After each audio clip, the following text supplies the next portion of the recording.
Hey everybody, welcome to Rebel Parenting. I'm your host, Ryan Dobson. And I'm Laura Dobson. So good to have you here. Thanks, honey. It's so much better. This is the program where we all get better at marriage and parenting, and I have failed my way to success. So just remember, your failures are just new learning experiences. Laura, what are we going to talk about today? Today on our show, we're going to talk about grace. And we're going to talk about grace from the perspective of our new book coming out, Rebel Parenting, and from Paul David Tripp's book, Parenting, his chapter 2 book on grace. Oh, it's so amazing. It's so amazing. And before we start today's program, last night we found out the Supreme Court may overturn Roe v. Wade, which we think is fantastic. Obviously, I'm super, super pro-life. I'm adopted, and I've been working in that industry for so long. And just last night, I was going through my emails, and I saw the notice that Supreme Court was overturning Roe v. Wade, and I found the email I sent to my biological grandmother reaching out to my bio mom for the very first time. So I thought on this historic day... Let's give some context, too, for how many years. Like, oh, yeah. You hadn't reached out in, 49 years? 48. 8 years. 48 years. Okay. Is that right? 48 years he's never reached out. But this is a historic day for our country, so we are celebrating. Yeah, that's right. This was August 11th, 2018. It was almost 5 years ago to the day. And I won't tell you her name because it's none of your business. But, dear, I'll just say biological grandma. It's not what I said. I don't know if we've ever met, but it couldn't have been for very long. I apologize for reaching out this way, but I thought at least intrusive. My name is Ryan. I was born July 12th, 1970, to your daughter. Ever since I learned what adoption means, I've thanked God for you and your husband and your daughter every day of my life. I can't imagine the sacrifice you all made for me. Thank you. I have no way of knowing how you all feel about that decision or that period of in your lives. I hope this email will help. I am 47. My goodness, I was 47. Married then 12 years with an 11-year-old son and 6-year-old daughter. I have had and continue to have an amazing life. It wouldn't be so without you all. Again, thank you. I can't believe I finally get to say thank you to you. How feeble those words seem in light of the past 47 years, and I am truly grateful for every day I've lived. I would love the opportunity to say thank you directly to your daughter if you would allow it. And then I put, please. I would love to learn more about you all if you are open to it. And I recognize this might be shocking. I have a great family. I'm not needy. Smiley face. We live in Colorado. My parents moved from California in 1991, and I moved here about 10 years ago. I grew up in Arcadia. I attended San Gabriel Christian School, Arcadia High School, Maranatha High School, graduated college. I've lived and worked in Washington, D.C. Finally, I would like to tell you another part of my ongoing story. For the past 18 years, I have traveled all over the U.S. speaking and raising funds for adoption homes, pregnancy resource centers, and homes for underage pregnant moms. Because of the sacrifice of your family, I've had the honor of speaking hundreds of times in front of over 1 million people, sharing my story and the love of Jesus. For more than a decade, I have used those crowds as a proxy for your family, saying thank you to the workers, supporters, and volunteers. Finally, I get to tell the people I've wanted to most. Thank you, thank you, thank you, thank you. Words will never do justice to my gratitude. My only request is you allow, or at least ask your daughter if I could say thank you to her. God bless, Ryan. Oh, my God. Okay, I don't know if I have dry, well, whatever. Grace.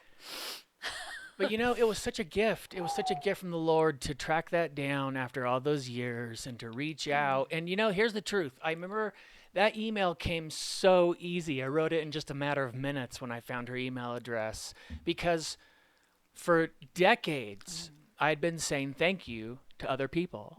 And I knew exactly what I wanted to say. And truthfully, I would have been sad if I didn't hear back, but I had made my peace. I felt so content that I finally got to say the words I wanted to, which was thank you.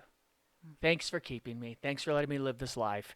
And since then, we've met. I had grandparents. I just lost a grandparent, which was a brand new sad experience. I have siblings and all kinds of family members that we celebrate with, and it is a miracle of adoption. It's a miracle of the Lord, and I celebrate it on this historic day. Amen. Yeah. All right, let's dive in. Thank you so much to our sponsors. And first of all, our sponsors are you. Thank you so much to all of our monthly supporters. My goodness, it is such an honor to receive your gifts in the mail each and every month. We Thank appreciate you. it, and it helps us continue doing what we're doing and continue fighting this good fight for these great causes. So thank you. And if you'd like to join the Rebel Parenting Army, you can at rebelparenting.org and click on the Donate tab. Also, thank you to one of our very first sponsors, Covenant Eyes. We used Covenant Eyes before they were a sponsor because it is literally the #1 porn blocker available today. We have tried every one of them as research testing for Rebel Parenting because we don't want to recommend things to you that don't work. Right. And I can tell you, I won't tell you the names anymore because then I'm going to get sued, but the other companies don't work. And Covenant Eyes at covenanteyes.com works. You can go to covenanteyes.com and use the code REBEL. It will get you a free month. Thank you to Covenant Eyes for getting rid of the porn in so many lives and helping marriages and relationships. Thank you. Oh my goodness. Grace, honestly, this is one of the hardest subjects for me. My spiritual mentor, his name is Graham Cook. He's a pastor in California. Laura met him and at a real hard time in my life. In fact, I've talked about it a bunch here. When I was going through a crisis of parenting, when I realized I did not know what I was doing and everything I was doing was wrong, and I was pushing my kids away and I was pushing my wife away, and I went into some very intensive counseling. And in the middle of that, Laura reached out to Graham, and he, oh my goodness, miraculously reached out to me. And I can tell you for almost a decade now, his constant message to me is grace. It's grace. It's God's not mad at you. God loves you. And I'm like, well, are you sure? And he laughs and we talk. And it is one of the hardest things. And I think parenting exasperates that so much. I mean, you talk to moms all the time. The guilt feelings and the shame moms experience is overwhelming. Yeah, and I think our culture feeds into it so much that we have to be careful. But I think the grace that we're talking about is so life-giving and so accessible that I think it's at least giving it a shot. It's at least worth giving it a try. Sure. You know, and I think that the enemy of grace, what I see is what they spoke about and what we're going to talk about is able parents. I'm able. I'm good. I'm good at this. I can do this. I'm good at organizing. I'm good at creating or whatever it is. And those are all great gifts to have. But it's the able parent that tends to be more legalistic, that tends to be not extending grace. You know, it's the broken, the ones that are broken and contrite in heart, me too, Totally, that go to God for our calling, for the resource, for our strength as a parent. And if anything gets in the way of that, then, you know, that needs to be destroyed. We need to go to God as the grace giver, and that's where we're going to get it. Definitely. I can remember being in youth group and talking to parents that were punishing for kids for their past sins. This is a big one. Well, I did this in high school, and I'm so afraid my kids are going to do this in high school that I'm going to be extra strict in these areas that they're not showing just to make sure they don't end up like I did. Yeah. And I just think, I remember telling a parent, hey, if you punish for kids the things they're not doing, they're going to start doing them because they're getting punished anyway. Right. That's just how it goes. Well, and I would suggest that parent hasn't encountered grace yet. That's right. Yeah. And that's what Paul talks about most in this chapter. It's not... And throughout the book. Yes. Sorry. I mean, he says that in the beginning. It's in virtually every single chapter in this book, but he really talks mostly about extending the grace to yourself, understanding the gift Christ gave to you so that you can extend the grace to your kids. Right. And one of the examples we give in our book, and we've used it here before, but we'll do it today because we're giving a piece of our book and then we're using Paul's and then we'll have another ones, is don't punish for a lifetime. You got to understand, most of your children's lives and yours is failure. Failure is the constant. Success is the exception. And weakness is okay. Yeah. Weakness is normal and weakness is okay. Weakness doesn't mean you're not powerful. Weakness just means you have something else to learn. And so we don't punish for a lifetime. There was an older parenting technique that was huge in the 60s, 70s, and 80s, and we refer to it as first-time obedience. And what that was when your child does something wrong, you punish them so bad for it, they never do it again. And it just ruined families. It caused so much strife in families. There was no grace extended in those instances when, man, these are tiny little human beings that don't know their way and they're following us. That's why in the beginning when Laura was talking about all those gifts, even if you don't think you have those gifts, chapter 1, go back to it. This is your calling. God called you for this specific purpose because he believes in you. Yeah. Yeah, he does talk about, like, okay, everybody listen to this. It's not an accident that you're a parent. Yeah. Now, your inability or your ability is not really the issue here. The issue here is your willingness to accept the grace that is offered to you as a parent. Yeah. There is resource there that's offered to us. That's right. That's right. So I want to start in chapter 2. I'm going to read a little bit from this, a little bit longer than last time. But my goodness, it's so important. And this book just changed my life. It has changed it in so many ways. So here's the principle. Chapter 2 is called Grace. The principle: God never calls you to a task without giving you what you need to do it. He never sends you without going with you. Many fathers and mothers carry a particular problem into their parenting, and they don't know it. It affects the way they think about the task that has been assigned to them. It affects the way they view their children. It shapes their responses in all the hard moments that parents face. It determines what they will say to themselves as they begin their day or as they crumble into bed, exhausted once again. It leaves many parents feeling unprepared, unable, and discouraged. It causes many parents to wish they could just quit when they know, in fact, they can't. It tempts people to look over the fence and wish they could have what other parents seem to have, but what seems to have passed them by. It makes parents give in to the temptation to say and do things that they know in their heart of hearts they shouldn't say and shouldn't do. What is this silent but deadly problem that affects so many parents? Way too many Christian parents have a great, big, trouble-causing gap in their understanding, celebration of, and reliance upon God's grace.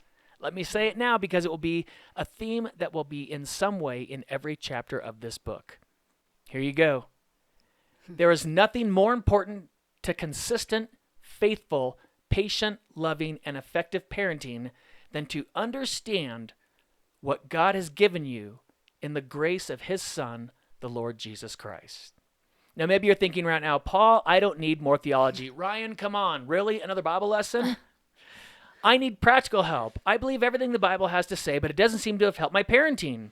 I would ask you to open your heart and be patient with me as I explain, because this may be the most important chapter for you as it changes you. It will change the way you relate to and parent your children. I'm going to skip it a little bit and go down to here. So it needs to be said and then explained that as a child of God, you have been given not only glorious past and future grace, but amazing present grace as well. This grace reaches you wherever God has placed you. This grace reaches you in your darkest parenting moments. This grace addresses your feelings of inability. This grace touches you when you feel you're at the end of your wisdom.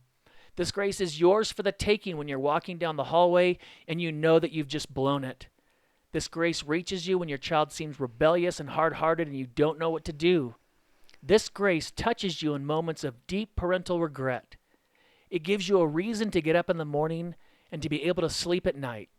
No matter what you're facing at the moment, if you would ask me what is the most important thing that God has given you as a parent, I wouldn't say the wisdom principles of his word. No, I would say his grace. Let me explain why. I wish I could read the entire chapter to you because it's so powerful. And I'm so excited about it. Oh, look at this. We get to show the book because we've changed our lighting. Oh, and then here's our home cover book. Yeah, I know. It's so... That's not even the one that we destroyed. Well, That's a new destroyed. It's a new destroyed. Well, that's a lot to digest. It is, but it's so transformative. It's why I get so excited about it, because I needed it more than anybody else needed it probably. I felt so guilty and so ashamed, and I had visible signs of my bad parenting. I had visible signs of my bad husbanding to Laura. I was driving my family away, and through amazing people like Paul Tripp and this book, Parenting, my goodness, I get to experience the love of Jesus in the relationships I have with Laura and Lincoln and Lucy. I get to feel things I've never felt before. I get to feel deep joy and love and empathy and sadness. I figure out sooner when I've blown it. I apologize quicker when I've blown it. And I repair fences and bridges faster when I blow it. And it is so awesome. On my face, I'm just ridiculous. I look over on the side and I see like I'm just geeking out over this. The freedom I feel from the bondage I had of guilt-based parenting versus grace-based parenting. Yeah. It's worth $1 billion. I'm telling you, it's the greatest thing. It's so much fun. If you get into this book and you read Paul's words and dive into this wisdom, I'm telling you, it will change your life. Definitely. Yeah. You know, I've got a video from Paul. It's only 2 minutes. It's very quick. We're only 15 minutes in. So let me play this quick video for you, and we'll come back and discuss this and finish up.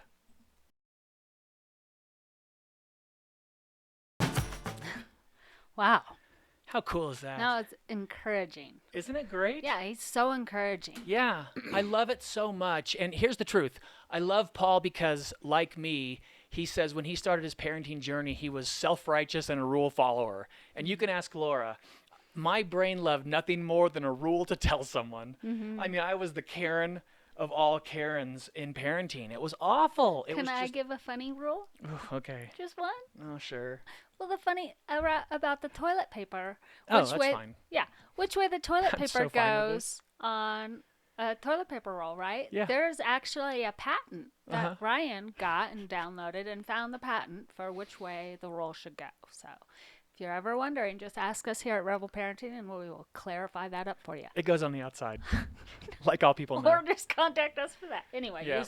but And, you know, that was one of those it things. was a rule. And there was a rule about loading the dishwasher, and there was a rule about cleaning. Oh my goodness, there was never a situation that I didn't have a rule for. And God's grace broke all of those things into adaptability and flexibility. I mean, I was the most rigid, brittle, breakable person. And by the way, breakable. Everything would break me. Everything would frustrate me. Everything would cause me to react in anger. Everything would be frustration because everything was a failure. Yeah.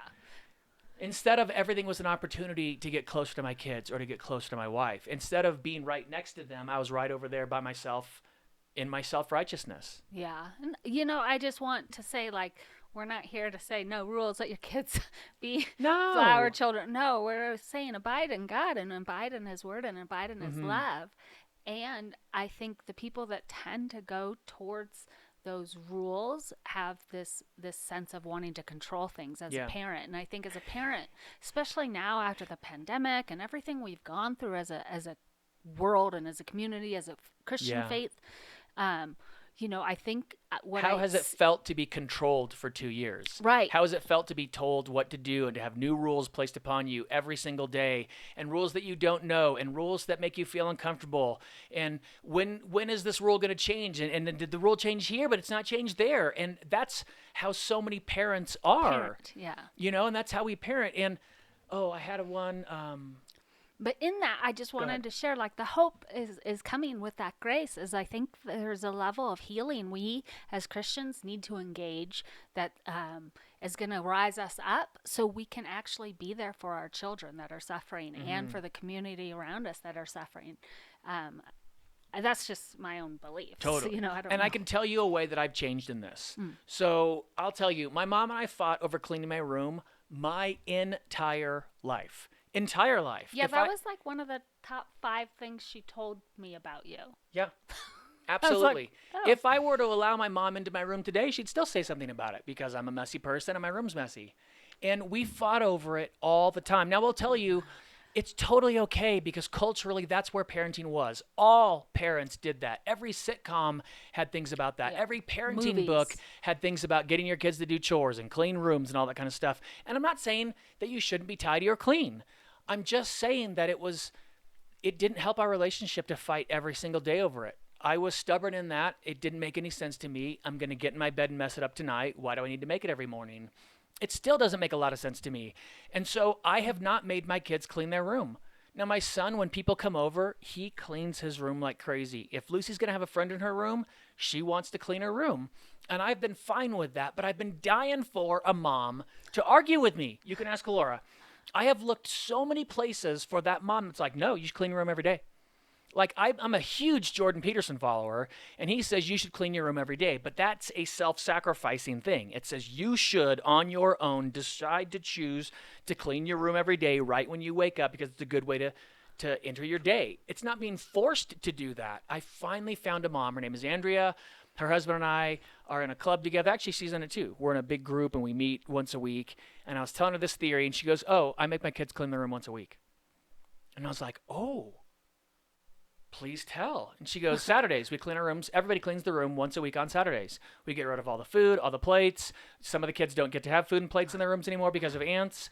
But then their rooms get tidy once a week. And then we know where clothes are. And we put everything away. And I was like, that's ingenious. Now that's a great one. It's such a good compromise. You don't need to clean it every day. But Saturdays, let's clean rooms. Or Sundays, let's start the week off with a tidy room. And for me, it was But I know it's so interesting to be sitting here because like in my brain, I just have a Rolodex. If you don't know what a Rolodex is, anyway. Yeah. Yeah, right. Figured A Rolodex of moms that do require their children to do that.